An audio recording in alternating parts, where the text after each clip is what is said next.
And you know what I think is so funny is when people attack us, Bible-believing preachers, and they say, why do you preach about homosexuality so much? Why do you keep bringing that up? Why are you so fixated on that? Why are you bringing it up? Hey, because it's being crammed down our throat every stupid day.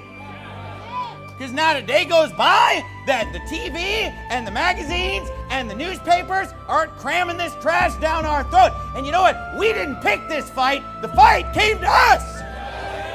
And you know what? I didn't write this book. And this book already predicted thousands of years ago that that's what would be happening. I mean, I didn't choose that, hey, in the end times, before the second coming of Christ, we're going to have to be ripping face about a bunch of perverts and homos, and that's going to be the big issue in America that everybody talks about every single day in America. Hey, I didn't choose that. I didn't even predict that. I thought my dad was wrong about that, okay? I didn't choose this fight.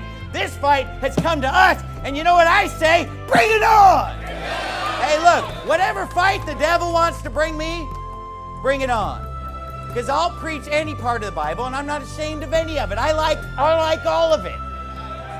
But we didn't choose this. Well, why do you make that your battle? I didn't make that my battle. I preach 156 sermons a year.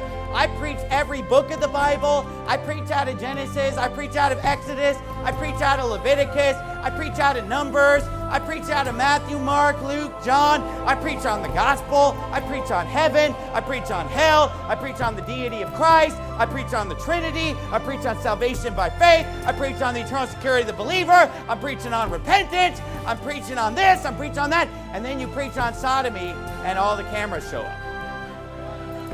I didn't choose that. They chose it because it fits their agenda. But you know what? They don't realize. They come in here because it fits their agenda, their little narrative, their brainwashing campaign that they're a part of, whether they know it or not or believe it or not. You know why they're here? They're here because their bosses want them here. And they're here to demonize Christianity. They're here to demonize God's people. But you know what? You can't even make us look. Take me out of context all you want, because you know what? The stuff I say from the Bible is so true, even out of context, I still like it. I still like it.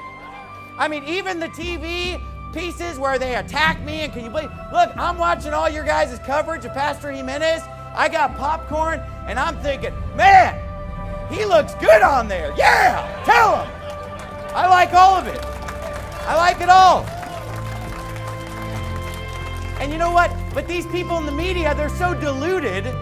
They think like, oh man, when we put this on TV, man, everybody's going to hate Pastor Jimenez. You know what they don't realize, Brother Jimenez, is that half the people in Sacramento are sitting at home and they're seeing you on TV and they're saying, hey, there's a guy with some guts. There's a guy who's finally telling it like it is. There's a guy that actually believes the Bible.